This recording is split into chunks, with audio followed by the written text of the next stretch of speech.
भारी मात्रा में कुल 78,000 एम्प्यूल इंजेक्शन बरामद किए गए हैं, जो सभी प्रतिबंधित है। आप देख रहे हैं MA न्यूज। युवा को सूखा नशे की ओर ढकेलने की साजिश पटना पुलिस ने किया भंडाफोड़। नमस्कार, मैं नीरज, आप देख रहे हैं MA न्यूज। लगातार पटना पुलिस सूखा नशा पर प्रहार कर रही है और पकड़कर जेल भी भेज रही है और कई जगह से मेडिकल नशा, सूखा नशा बरामद कर अभियुक्त को भी गिरफ्तारी कर रही है। इस दौरान गोपालपुर थाना से एक अभियुक्त मंटू कुमार को गिरफ्तार किया गया और उसकी निशानदेही पर कई गोदामों में छापामारी कर इंजेक्शन बरामद किया गया। इस दौरान पटना पूर्वी SP परचे कुमार ने साफ तौर पर यह बताया है कि इसमें कई लोग को गिरफ्तारी भी हुई है और कई लोग को नाम जो आ रहा है जो उसकी भी गिरफ्तारी होगी। उन्होंने साफ तौर पर बताया कि सूखा नशा के जड़ तक हम लोग जाएंगे और हर एक जगह पर हम लोग कार्रवाई करेंगे। इस दौरान उन्होंने और क्या कुछ कहा, बने रहिए हमारे साथ। तो पता है कि पटना पुलिस लगातार नशा और नशीले इंजेक्शन के खिलाफ कार्रवाई कर रही है। इसी क्रम में चित्रगुप्त नगर थाना प्रभारी सब इंस्पेक्टर शंकर झा के द्वारा बेहतरीन काम किया गया है। इसके पहले भी आपको ब्रीफ किया गया था कि उनके इनपुट पे आगमकुआ थाना क्षेत्र में भारी मात्रा में कफ सिरप और इंजेक्शन बरामद हुए थे। इसी क्रम में पिछले 3-4 दिनों में लगातार उनके द्वारा कार्रवाई करते हुए अलग अलग स्थानों से भारी मात्रा में रिकवरी की गई है और कुछ अपराध कर्मियों की गिरफ्तारी भी हुई है। इस क्रम में सबसे पहले कि 10 अप्रैल को गुप्त सूचना के आधार पर गोपालपुर थाना क्षेत्र से एक गोदाम से लगभग 14,238 एम्प्यूल इंजेक्शन बरामद हुए थे। इस मामले में एक अपराधकर्मी का नाम निकल कर आया था। अपराधकर्मी का नाम था मंटू कुमार। तो फिर इस पे और काम किया गया और उसके बाद 13 अप्रैल को मंटू कुमार और उसके साथ एक अन्य व्यक्ति विकास कुमार, इन दोनों की गिरफ्तारी की गई। इन दोनों के पास से कुछ इंजेक्शन बरामद किए गए और इनके निशानदेही पे एक अन्य स्थान पे जो बाईपास थाना क्षेत्र में पड़ता है, गोदाम पे रेड किया गया विधिवत ड्रग इंस्पेक्टर के साथ। तो उनकी मौजूदगी में तो वहाँ से भारी मात्रा में कुल 78,000 एम्प्यूल इंजेक्शन बरामद किए गए हैं, जो सभी प्रतिबंधित है। इस संबंध में चित्रगुप्त नगर में ही 112-26 केस दर्ज किया गया है। इसके साथ ही 11 अप्रैल को भी इन्हें 2 अन्य व्यक्तियों की गिरफ्तारी की गई थी चित्रगुप्त नगर थाना प्रभारी के द्वारा ही।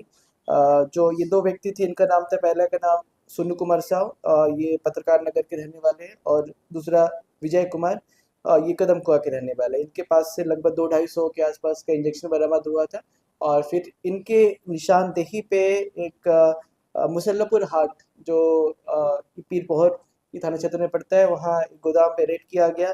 तो वहाँ से कुल 12,050 एम्प्यूल इंजेक्शन बरामद किए गए और इसी संबंध में एक अन्य अपराधकर्मी संतोष कुमार की भी गिरफ्तारी हुई है। इसके पहले आगमकुआ से भी इनके इंफॉर्मेशन पे भारी मात्रा में इंजेक्शन बरामद हुई थी। तो कुल अगर हम सभी को जोड़े तो पिछले 4-5 दिनों में चित्रगुप्त नगर थाना के इनपुट पे और उनके द्वारा की गई कार्रवाई के फलस्वरूप कुल लगभग 1,09,000 एम्प्यूल से ज़्यादा इंजेक्शन बरामद हुए हैं और करीब 6-7 अपराध कर्मियों की गिरफ्तारी हुई है और इस चेन में कुछ अन्य अपराध कर्मियों की भी पहचान की गई है। तो ये जो पूरा सप्लाई चेन है, हम इस पर प्रहार करने का प्रयास कर रहे हैं और इसका जो अंतिम सिरा है वहाँ तक पहुँचने के लिए पुलिस लगातार प्रयासरत है। मार्केट रेट क्या है जी, जैसे 1 लाख से अधिक इंजेक्शन के बरामद हुए तो 1 करोड़ से ऊपर का माल ये प्रतीत होता है। एग्जैक्ट वैल्यू बताना मुश्किल है। इसमें अलग अलग ब्रांड के भी है। वो सब का भी सीजर बनाकर माननीय न्यायालय में प्रस्तुत किया गया है और इस पे आगे भी काम किया जाएगा। कितने व्यक्ति गिरफ्तार हुए हैं और इसमें मास्टरमाइंड?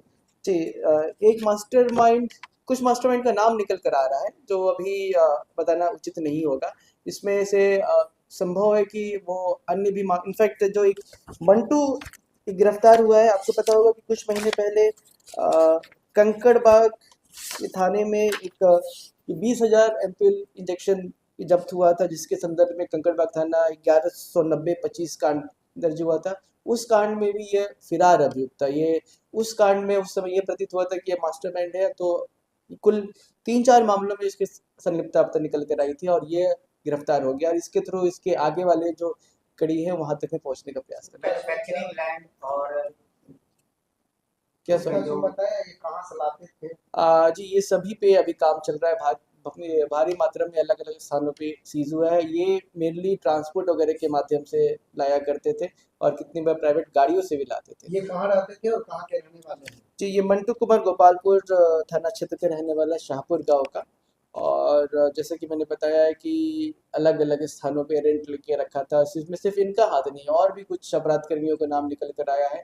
एक पीर बहोर ये थाना क्षेत्र का नीरज नाम का व्यक्ति है, उसके बारे में भी उसका नाम भी इसमें से कई कांडों में निकल कर आया है। वो अभी फिरार है। वो ऐसा सूचना प्राप्त हुआ है कि केमिस्ट वगैरह का काम करता था और इसी के आड़ में ये अवैध रूप से इंजेक्शन भी सप्लाई किया करता था। जो सरकारी दवा पकड़ाया था उससे भी लिंक है। जी उसमें भी उनका नाम निकल कर आया, परंतु अभी जांच चल रहा है, अनुसंधान चल रहा है। अनुसंधान के बाद भी और स्पष्ट हो। किन राज्यों से यह होकर आता था और जी ये इंटर स्टेट है, इसमें कोई डाउट नहीं है। अब किन किन राज्यों से होकर आ रहा था अभी हम अनुसंधान कर रहे हैं। अभी लेटेस्ट डेवलपमेंट है सब, जिससे आपको अवगत कराया जा रहा सबसे बड़ा दवा मंडी है सर गोविंद, क्या उससे भी कोई कनेक्शन है? है। एक बार फिर से सबसे बड़ा मंडी जो है पटना का गोविंद रोड दवा मंडी। अभी अभी इस सब पे जांच चल रहा है। अभी जो रिकवरी जो हुई है आपसे आपको अवगत करा दिया गया है, और ये पूरे सप्लाई चेन पे, पूरे नेटवर्क पे हम प्रहार करने का प्रयास कर रहे हैं, ये भी आपको बता दिया गया है। अब किससे लिंक निकल कर आ रहा है, किससे नहीं आ रहा है, ये अनुसंधान के बाद ही स्पष्ट हो पाएगा। परंतु यह स्पष्ट है कि पटना पुलिस लगातार इस पे कार्य कर रही है और इसमें जो भी इन्वॉल्व होंगे सभी के विरुद्ध उचित कानूनी कार्रवाई की जाएगी। बिना पेपर के ये सब शेड्यूल एच ड्रग्स जो होते हैं, बिना पेपर के आप नहीं रख सकते, ट्रांसपोर्ट नहीं कर सकते। उसके साथ ही जो इनकी क्वांटिटी आप रखते हैं, इस पे भी सरकार के द्वारा लिमिट है। और ये सभी की सभी एफआईआर और जब्ती ड्रग इंस्पेक्टर के द्वारा ही की गई है, उनके सामने की गई है। उनके द्वारा सारे प्रावधानों को देखने के बाद ही एफआईआर कराया गया। क्या लग रहा है पूरे बिहार में इसका नेटवर्क है क्या? बिहार में सीएनएफ कौन-कौन कंपनी इसका लिए हुए था बिहार? तो ये सब अनुसंधान का विषय है, अभी इतना डिटेल बताना उचित नहीं होगा। जहाँ तक आपका सवाल है नेटवर्क इसका कहाँ है, अभी तक तो हमें पटना का लिंक मिला है, क्योंकि हमने जो भी बरामदगी की है भारी मात्रा में की है। संभव है कि बिहार के अन्य डिस्ट्रिक्ट्स में भी ये जाता हो। इसमें से कुछ अपराध कर्मी को पटना के बाहर भी ट्रेस किया गया है। उनके अगेंस्ट पे हम कार्रवाई कर रहे हैं। जैसी कार्रवाई होती है आपको ब्रीफ किया जाएगा। जी जैसे फैक्ट्री में जो माल बनता है तो उसकी आपूर्ति वहाँ से किसने करी, कैसे करी, नियम से करी, नहीं करी, उन सब बातों की जांच की जाएगी। और अगर फैक्ट्री की ओर से किसी प्रकार की लापरवाही या फिर संलिप्तता पाई जाती है तो उनके जो प्रमोटर्स है, मालिक है, उन पे भी कार्रवाई से इनकार नहीं किया जा सकता। सर क्या इस जांच आप लोगों ने कराएंगे जो प्रतिबंधित नहीं आप लोग डिटेक्ट कर सकते हैं या किसी और रहा है, इसमें से कुछ एक्सपायर्ड भी है और असली है, नकली है। इसके लिए हमने कंपनी से जो मैन्युफैक्चरर है उनसे पत्रचार करके बैच नंबर के साथ उनसे डिटेल लेना पड़ेगा कि क्या ये असली उनके द्वारा से मंगाई गई है या फिर कहीं और उनके नाम पर बनाया गया है। ये सब अनुसंधान का विषय है। ये इसका अनुसंधान काफ़ी विस्तृत होने वाला है और हर एक बिंदु, हर एक पहलू पे अनुसंधान किया जाएगा।